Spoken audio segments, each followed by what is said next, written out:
The Ukraine government and organizations supporting its fight against a Russian invasion have amassed more than $52 million in cryptocurrency donations, and already deployed at least $14 million in their defense against Russia. Wallet addresses linked to the Ukrainian government and non-governmental organizations supporting its military have received nearly 60,000 donations since Russian President Vladimir Putin ordered an invasion of Ukraine on February 24th, including an all-time high of more than 10,000 donations on Wednesday morning, according to blockchain analytics firm Merkle Science.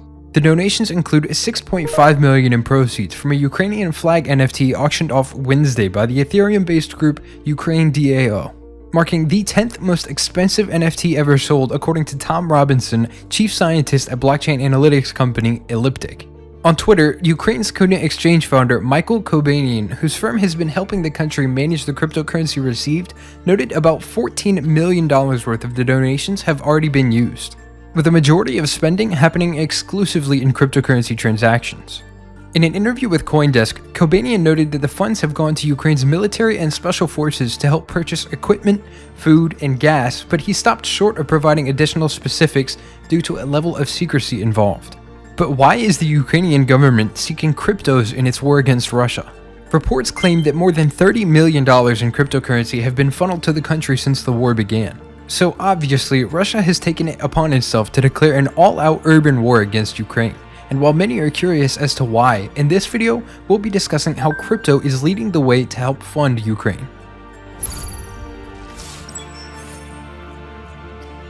Meet Dylan Schultz. He runs Lavender5, a crypto validator service that authenticates transactions on the blockchain. He's a senior software engineer, and some might even call him a crypto bro. Quote, "I decided early on that Lavender5 would use its platform to make a positive difference, no matter how small," said Schultz in an interview. Quote, "Crypto is inherently worldwide.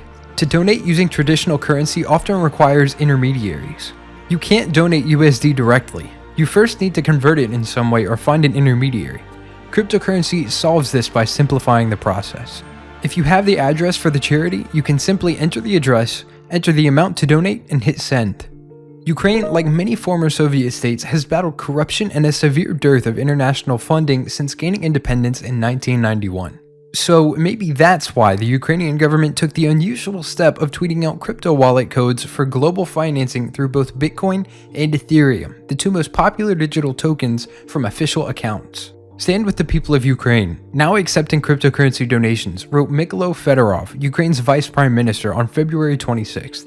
Even nonprofits and local businesses in the besieged country have mirrored the government's request. The Kyiv Independent, which is a newspaper that publishes articles in English in the capital city, is accepting patronage through Bitcoin.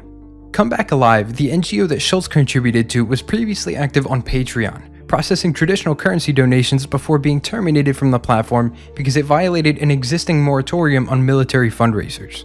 Naturally, the firm found a second life thanks to a crypto collective called Ukraine DAO, which is collecting decentralized aid for a variety of Ukrainian organizations.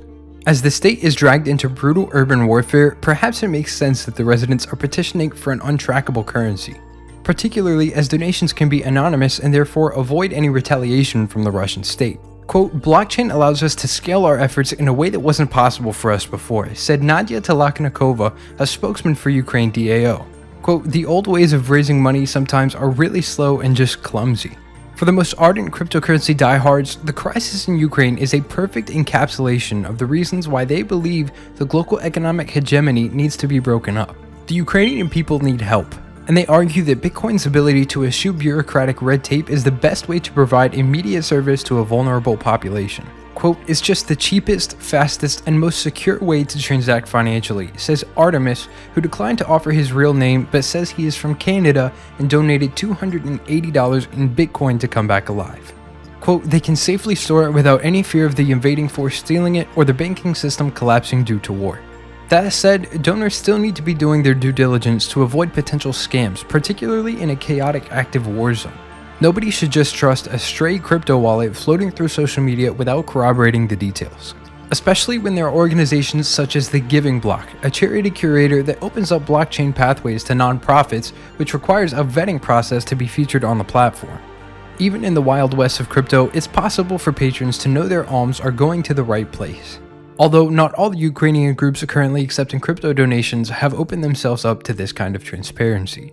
There's also plenty of evidence that the crypto revolution could threaten the Ukrainian home front. Foreign policy experts are warning that the Russian economy could become increasingly reliant on the blockchain as crippling sanctions wreak havoc on Moscow. The ruble is worth less than 1 cent after a 30% swoon after the US and Europe cut off Russian banks from SWIFT. Crypto is much more resistant to punitive financial assault, and that provides an escape route for a country that's completely isolated from civic banking, basically making cryptocurrencies its lifeline. Of course, coupled with the donations from various countries that want to show their support to the Ukrainian government. Quote, "It is most likely already happening. We know Russia is already developing its own digital currency, the digital ruble, that it will use to trade globally. Sanctions aimed at hurting Putin will only hurt the Russian people. What is certain is that Putin has already thought about this prior to the conflict with Ukraine and has a plan that probably involves crypto," says Mark Bassah, Hawk Financial Global Brand and Business Manager. The war efforts on both sides may be funded in the inky blackness of the blockchain. Crypto is often simultaneously a force for good and a force for evil, but the stakes of that dichotomy have never been quite this high. For his part, Schultz intends to keep supporting Ukrainians with his tokens. Ukraine didn't want this and is fighting the battle on their own, he says. Quote, "I wanted to help however I can, by reaching as many as I can." Ukraine said it would now accept cryptocurrency donations in Dogecoin from supporters of the conflict with Russia and tagged the billionaire and Doge promoter Elon Musk in the tweet announcement. Mikhailo Fedorov, Ukraine's vice prime minister and minister of digital transformation, tweeted the news on Wednesday morning, along with the country's official Doge wallet address in an effort to solicit donations in the dog-themed currency. Quote, "Now even meme coins can support our army and save lives from Russian invaders," tweeted Fedorov. So Wales, which meme coin will Ukraine accept next? Let us know in the comments. CryptoPunk number 5364 was transferred to Ukraine's Ethereum wallet on Tuesday, adding a potentially lucrative and sought-after asset to a donation campaign that's already amassed over $33 million in cryptocurrencies. Estimates of the punk's value vary. Tom Robinson of crypto tracing firm Elliptic notched it around $200,000 when he flagged the donation late Tuesday. Deep NFT Value, a blog that uses machine learning to estimate prices for rare NFTs, placed it at $233,000. The punk fetched a sales price of $31,300 in February 2021, the last time it was sold. The donor has a collection of several other punks according to his wallet address. So Wales, how much more support will Ukraine garner from the cryptocurrency community? Let us know in the comments. But there you have it. That's how crypto is involved with the Ukrainian-Russian conflict. Thank you guys so much for watching today's video, and don't forget to like, comment, and subscribe. And make sure you click that notification bell so that you can stay up to date on all things crypto and NFT. Again, thanks for watching and have a great day.